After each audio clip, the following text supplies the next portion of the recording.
ಇಂದೇ ಡೌನ್ಲೋಡ್ ಮಾಡಿ ಮತ್ತು ನಿಮ್ಮ ನೆಚ್ಚಿನ ಶೋಗಳನ್ನು ಆನಂದಿಸಿ.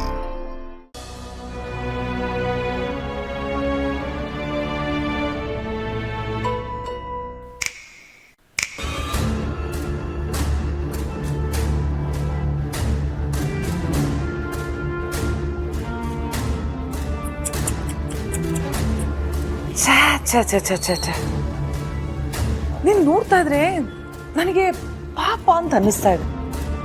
ನೀನು ಜೀವನದಲ್ಲಿ ಏನೇನೋ ಅನ್ಕೊಂಡೆ, ಆದ್ರೆ ಏನೇನೋ ಆಗೋಯ್ತು.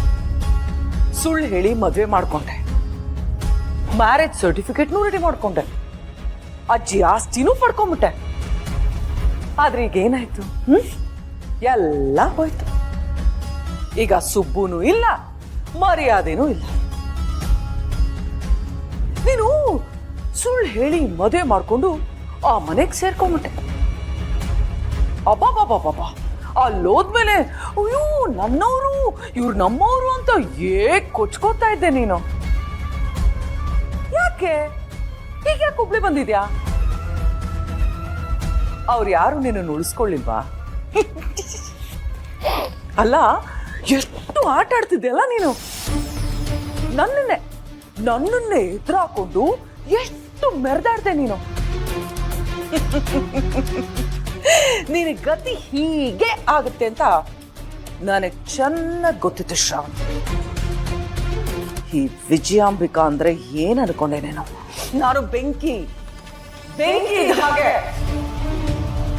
ಈ ಬೆಂಕಿ ಸುತ್ತ ಚಿಟ್ಟೆ ಸುತ್ತಾ ಇರ್ಬೋದು, ನನಗೇನು ಆಗಲ್ಲ ಅನ್ನೋ ಭ್ರಮೆಯಲ್ಲಿರ್ಬೋದು.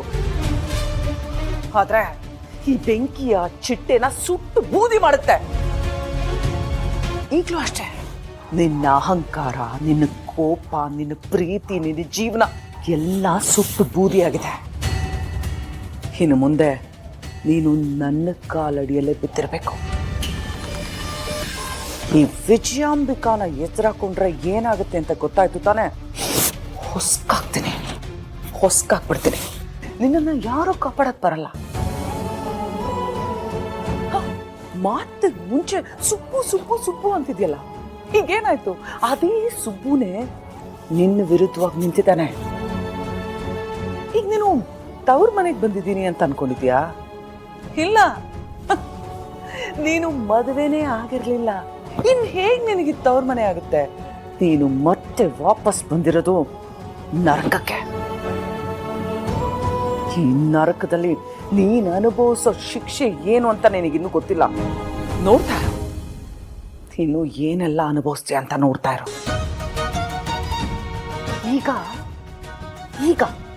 ಈಗಿಂದ ನನ್ನ ಆಟ ಶುರು ಕಣೆ.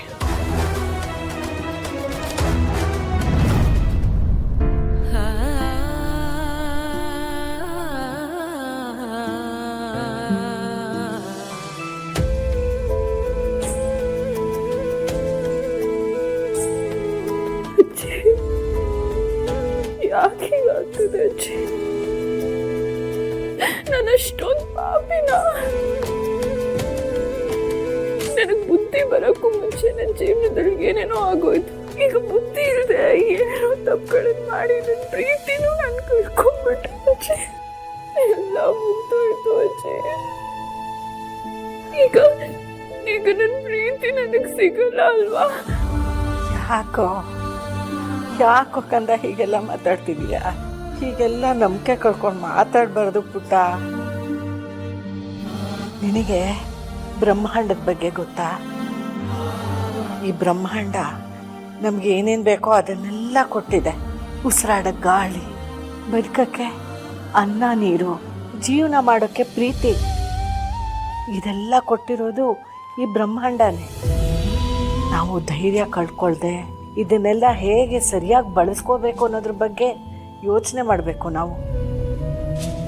ನಮ್ಮಮ್ಮ ಯಾವಾಗಲೂ ಒಂದು ಮಾತು ಹೇಳ್ತಾ ಇದ್ರು, ನಾವೇನು ಅನ್ಕೋತೀವೋ ಅದೇ ಥರ ಆಗುತ್ತಂತೆ. ನಮ್ಮ ಮಾತು ಆ ಪ್ರಕೃತಿ ಕೇಳಿಸುತ್ತಂತೆ. ಅದಕ್ಕೆ ಯಾವಾಗಲೂ ಕೆಟ್ಟ ಮಾತಾಡಬಾರ್ದು, ಒಳ್ಳೆ ಮಾತೇ ಆಡಬೇಕು ಅಂತ ಹೇಳ್ತಿದ್ರು. ಈಗ ನೀನು ಅಷ್ಟೆ, ಎಲ್ಲ ಒಳ್ಳೆಯದೇ ಆಗುತ್ತೆ ಅಂತ ನಂಬ್ಕೋ. ಆ ದೇವ್ರು ನಿನ್ನ ಖಂಡಿತ ಮೋಸ ಮಾಡಲ್ಲ. ಪ್ರೀತಿ ಆಗಲ್ಲ, ಎಂಥ ಸನ್ನಿವೇಶದಲ್ಲೂ ಕುಗ್ಗದಿರು. ಏನೇ ಆಗಲಿ ಆಗುವುದೆಲ್ಲ ಒಳ್ಳೆಯದಕ್ಕೆ ಎಂಬ ಮಾತನ್ನು ಮರೆಯದಿರು. ನಿನ್ನ ಜೊತೆ ಶಕ್ತಿಯಾಗಿ ಅಮ್ಮನ ಆಶೀರ್ವಾದವಿದೆ, ಅಜ್ಜಿ ಅಕ್ಕರೆ ಇದೆ. ನಿನ್ನ ಭಾವನೆಗಳನ್ನ ಅಜ್ಜಿಯೊಂದಿಗೆ ಹಂಚ್ಕೋ.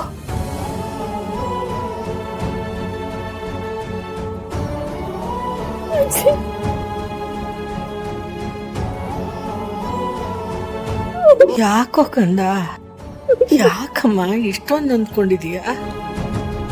ಸಮಾಧಾನ ಮಾಡ್ಕೋ.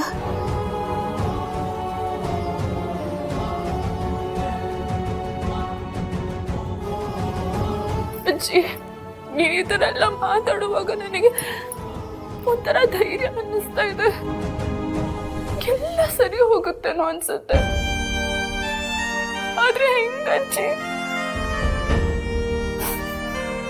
ಸುಬ್ಬು ನನ್ನ ಮಾತು ಕೇಳೇ ಇಲ್ಲ ಅಜ್ಜಿ. ನನಗೊಂಚೂರು ಟೈಮ್ ಕೊಡ್ಬೇಕಾಗಿತ್ತು ಅಜ್ಜಿ. ನಾನು ಅವನಿಗೆ ಹೇಳ್ದೆ, ಅವ್ನು ನನ್ನ ಮಾತೇ ಕೇಳಿಲ್ಲ. ಈಗ ಅಪ್ಪ ಮದ್ವೆ ಕ್ಯಾನ್ಸಲ್ ಮಾಡ್ಬಿಟ್ರು. ನಾನು ಸುಬ್ಬು ಮನೆನೇ ನನ್ನ ಮನೆ ಅಂತ ಅನ್ಕೊಂಡಿದ್ದೆ. ಸುಬ್ಬು ಮನೆಯವ್ರನ್ನೆಲ್ಲ ನನ್ನ ಮನೆಯವರು ಅಂತ ಅನ್ಕೊಂಡಿದ್ದೆ ಅಜ್ಜಿ. ಈಗ ಅವ್ರನ್ನೆಲ್ಲ ಬಿಟ್ಟು ಇಲ್ಲಿಗೆ ಬಂದಿದ್ದೀನಿ. ಒಂಥರ ಮದ್ವೆನೇ ಆಗದೆ ವಿಚ್ಛೇದನ ಅನ್ನೋ ಪರಿಸ್ಥಿತಿ ಆಗೋಯ್ತಲ್ವಾ ಅಜ್ಜಿ ಇದು?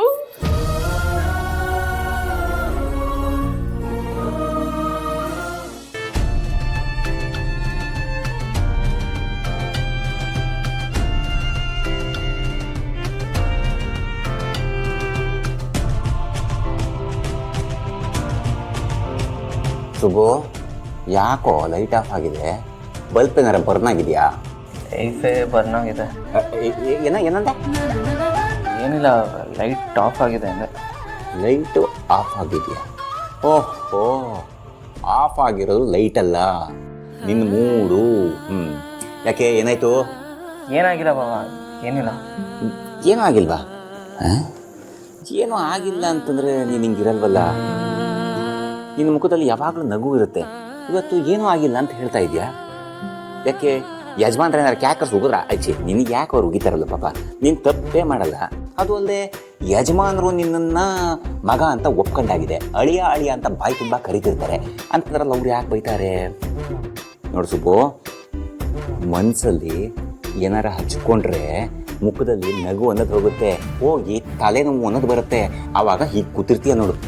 ಮನಸ್ಸಲ್ಲಿ ಏನು ಹಚ್ಕೊಂಡಿದ್ಯೋ? ಏನಿಲ್ಲ ಬಾಬಾ, ಅದು ಅದೇ ನೀವು ಹೇಳ್ದಂಗೆ ತಲೆನೋವ್ತಾ ಇದೆ. ಬೇರೆ ಏನು ಯೋಚನೆ ಮಾಡ್ತಿಲ್ಲ ನಾನು. ನೋಡ ಸುಬ್ಬು, ಮನ್ಸಿಗೆ ಏನಾರ ಹಚ್ಕೊಂಡ್ರೆ ನನಗೆ ಗೊತ್ತಾಗೋಗುತ್ತೆ ಕಣ. ಹೇಳ್ಕೊಳೋ, ಈ ಡೀಲಿಂಗು ಫೀಲಿಂಗ್ಸು ಇಂಥದ್ನೆಲ್ಲ ದಾಟಿ ಬಂದವನ್ ಕಣ ನಾನು. ನನಗೆಲ್ಲ ಗೊತ್ತಾಗುತ್ತೆ. ಹೇಳು.